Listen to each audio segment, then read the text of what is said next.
Bien, amigos, continuamos aquí en el programa con Mario Guerrero, analista principal de la Gerencia de Estudios Económicos del Scotiabank.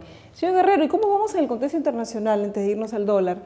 Porque ayer la Reserva Federal, que es el Banco de Reserva de Estados Unidos, dice que ha visto más débil a Estados Unidos y además no ha ofrecido estímulo monetario. Sí, efectivamente el contexto internacional lamentablemente no está ayudando y vemos continuos deterioros, tanto en los indicadores de Estados Unidos, donde lo que se observa son crecimientos bastante bajos, y un deterioro progresivo también en la eurozona, donde los indicadores de actividad manufacturera cada vez salen digamos, más bajos, la confianza del consumidor y del empresario también se encuentran deteriorados, y la situación de países periféricos como Grecia, España, Portugal, se ve que ya empiezan a contagiar a los países centrales y pilares de la eurozona como Francia y Alemania. Entonces ahí la situación está bastante complicada. Los mercados han estado a la expectativa de cierta reacción por parte de los bancos centrales, había la expectativa de mayores estímulos monetarios, que ha sido la herramienta que se ha empleado en el pasado para de alguna manera mantener la economía y a los mercados a flote. Hace días la Reserva Federal efectivamente ha mantenido, diría yo, su perspectiva de política monetaria, las tasas obviamente, afianzando el mensaje de que las tasas de interés en los Estados Unidos van a estar en niveles muy bajos, por lo menos hasta el 2014. No se han hecho anuncios de nuevas compras de bonos y estos mecanismos de estímulo no convencional. Y hoy día, en la mañana, el Banco Central de Inglaterra ha asumido una misma posición, dejar sus tasas de interés sin cambios y su programa de compra de bonos también sin cambios.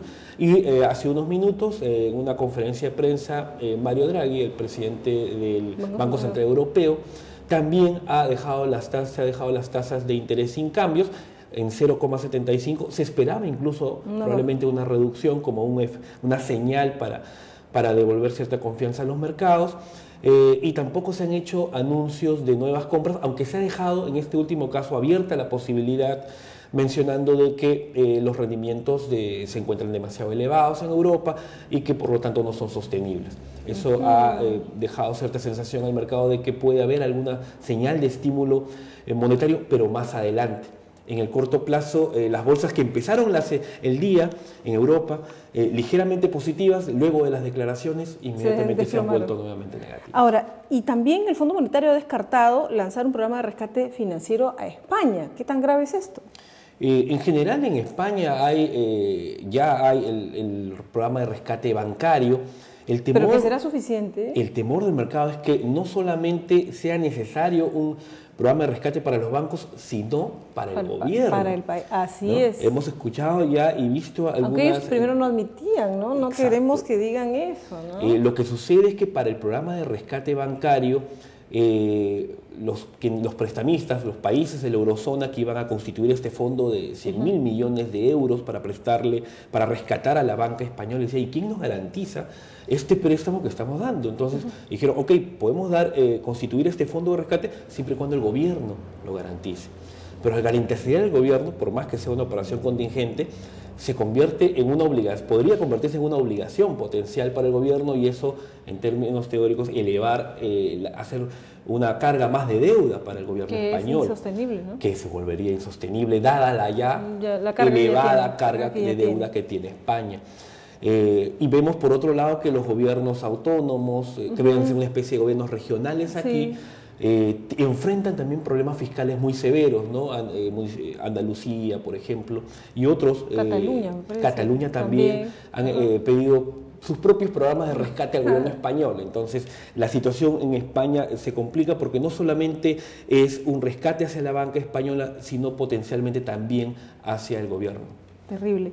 Ahora, y entonces, en ese contexto de una bolsa que ayer también se vio reflejada, ha perdido todo lo acumulado, lo que había ganado, ¿no es cierto? Y un mercado cambiario con un 2.62, me parece, 2.63. Está en 2.62.7, estos últimos días se ha quedado relativamente estable el tipo de cambio. ¿Qué podemos esperar respecto a esto, por favor? Mira, respecto de las bolsas, efectivamente ha habido mucha volatilidad. Recordemos que en el caso puntual de la Bolsa de Valores de Lima es una bolsa principalmente minera y muy sensible, sobre todo a los mercados internacionales. Durante lo que va del año ha habido comportamientos fluctuaciones bastante importantes. Durante el primer trimestre la bolsa subió casi 20%. Habían expectativas relativamente favorables en el contexto internacional, el rescate de Grecia, por ejemplo, y medidas de estímulo monetario, inyección importante en el caso de Europa en febrero de este año. Sin embargo, a partir de abril y en adelante, prácticamente el mercado bursátil peruano ha recortado todo lo que había ganado en el primer trimestre y a este momento nos encontramos prácticamente en el mismo nivel con que empezó el año. Básicamente por la tendencia hacia la baja que han tenido los precios de los minerales, aquellos principalmente que el Perú exporta, vincula obviamente a la sensación de desaceleración económica mundial, menor demanda potencial de China. Hemos visto menores precios de metales, pues se traducen obviamente en menores ventas de las compañías mineras y por lo tanto menores utilidades, y por ahí que las expectativas con respecto al mercado, a la plaza bursátil peruana han caído un poco, pero también el contexto y el ruido internacional afecta. De lo que justamente acabamos de hablar acerca de las declaraciones del presidente del Banco Central Europeo. Entonces, ¿cómo vamos con el dólar? ¿Cuál es el pronóstico? ¿Ustedes en cuánto se mantienen de aquí a fin de año?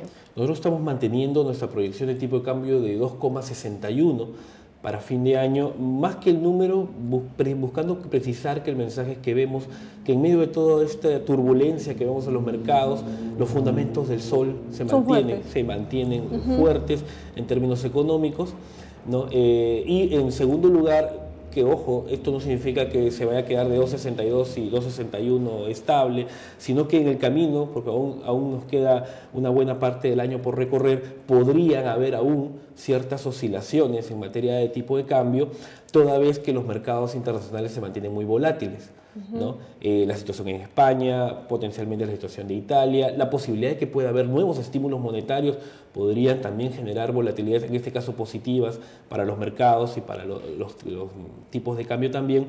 Y también hay un evento que puede generar volatilidad, como son las elecciones en Estados Unidos en noviembre. Pero ¿no? este agosto, ¿en qué rango vamos a tenerlo el dólar? Agosto es un mes en el cual el Banco Central retira soles que inyectó en julio por razones estacionales. Por el lado local deberíamos ver un tipo de cambio relativamente más estable, alrededor de 2.62, 2.63. ¿Pero va a haber tendencia a la baja en algún caso? Yo diría que una tendencia más estable en agosto. Más estable en agosto por razones locales, por el manejo monetario del Banco Central, porque las noticias en el frente externo no están siendo tan positivas como el Perú. Hemos tenido un déficit comercial por tercer mes consecutivo, las expectativas de exportaciones que se tenían van un poco bajando por un tema de precios, y por el contexto internacional también, que aún lo vemos volátil, ¿no? Perfecto. Señor Guerrero, muchas gracias por habernos acompañado hoy. Muchas gracias, Clorina. Muy bien, amigos, una pausa, volvemos con nuestra secuencia, esta vez Entrenando Vidas. Vamos a hablar con un coach y analizar temas interesantes. Volvemos entonces.